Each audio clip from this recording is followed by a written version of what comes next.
society's play. And my Uncle Thomas is a very fine man, and he has been slandered in just the same way. But the liberal media, they lie and mislead ya. Don't ever believe one word that they say.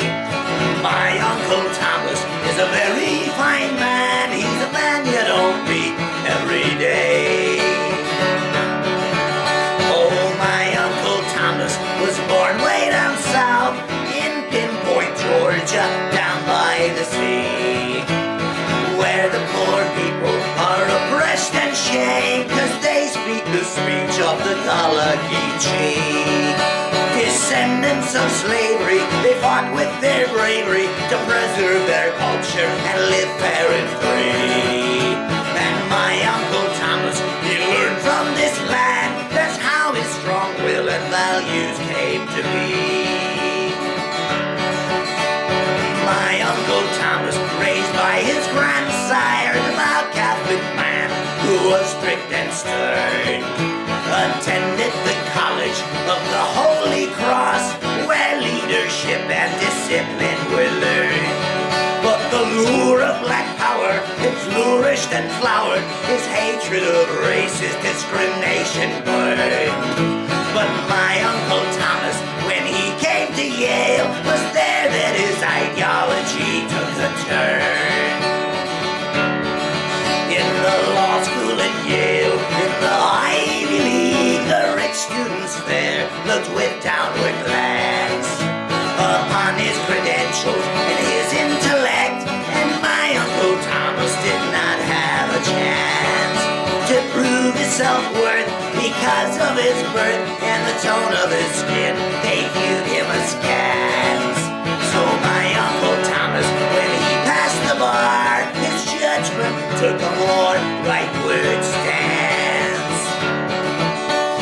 Then in the 80s, once Reagan had won, and my uncle's greatness had yet to be seen, at a conservative conference in San Francisco, he confessed his own sister was a welfare queen. With this story came notoriety and fame. His career was given the rub of degree. And my Uncle Thomas chaired the EEOC, and he left his first wife and son, Jamal-a-Dean. Then in the 90s, the president was Bush, and Marshall retired from the Supreme Court. And my Uncle Thomas was nominated to serve, and it seemed that his confirmation would be short. But the tea was spilled by Anita Hill. His repute was subjected to the liberal sword. But my Uncle Thomas was too smart for them. A high-tech lynching was my uncle's retort. With the Democrats chasing and victory assured, my uncle's ascension to power was swift. And my Uncle Thomas made many new friends, and he gained influence and generous gifts.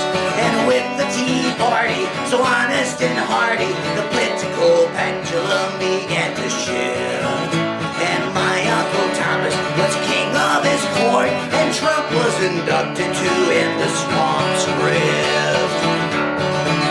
Then taxes were slashed, the economy soared, America was made great again.